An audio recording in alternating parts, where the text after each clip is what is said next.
championship game calling the Learfield Huskies radio network is heard on Sirius XM. It would be the difference in Washington's 34-31 triumph over Oregon. Huskies up likely put Jordan Spieth top the leaderboard by one stroke at 9 under.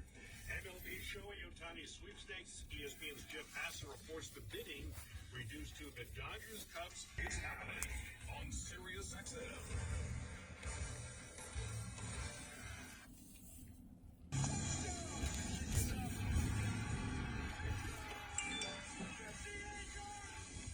Alex Marvez, Rick Spielman, the weekend kickoff. Week 13, December football.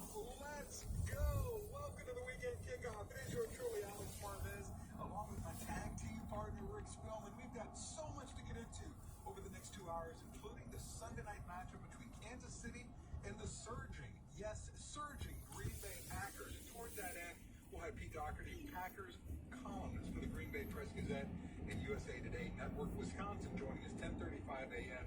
Eastern Time, 90 minutes from now, Pete Doherty, to tell us what's going on in Titletown. Rick, it is great to be with you again here on Channel 88. I'm looking forward to this as much as I'm looking forward to the final 6 weeks of the regular season, and that's saying a heck of a lot. How you doing, my friend?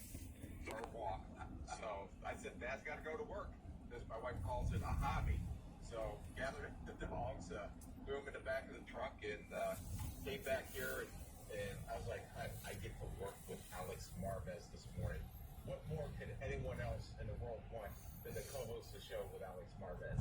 Well, listen, I'm Michelle's biggest fan because she tolerates you. So yes, indeed, this will be good stuff. The nice part for your dogs, by the way, since you won't be on the Zig from 5 to 8 to Philadelphia, this also won't be the last game that the Cowboys have against a team that is at least 500 in the coming weeks. The next 4 games are against those types of clubs, starting next Sunday night in a monster matchup against visiting Philadelphia. Cowboys quarterback Dak Prescott, after the game, called the Seahawks game a statement win, entering an important stretch.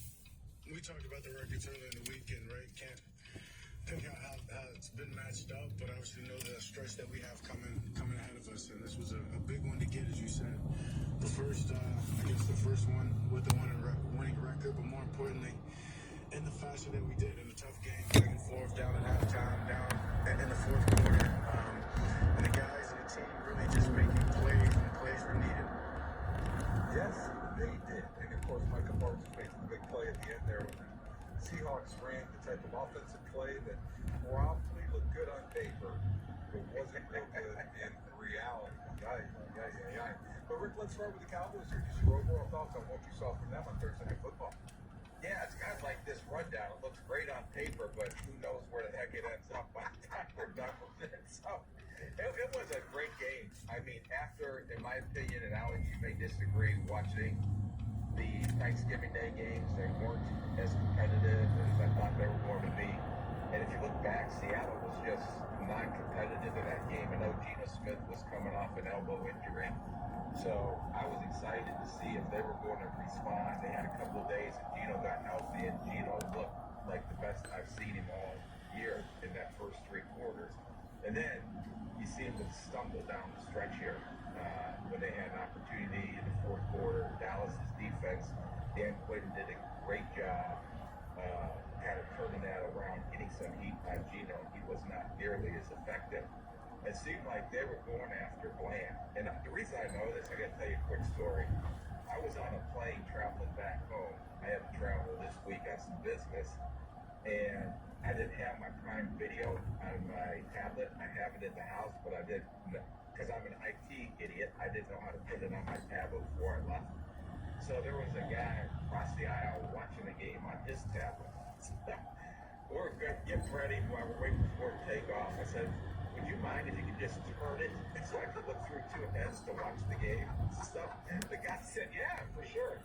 So he turned it, so my next turn to the right, and as a penalty. And so he said, I got to shut this down, like, you got as you go take off. And we went up there, and it's still a penalty. There was penalties all over the first quarter. It's like just when I took off.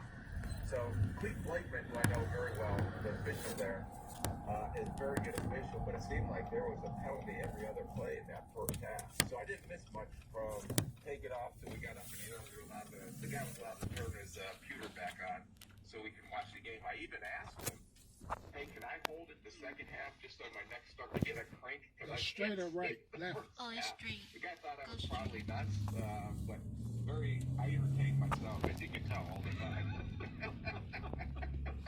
You're the type of person I don't want to sit next to on a plane, Rick, and I travel every week, as you know.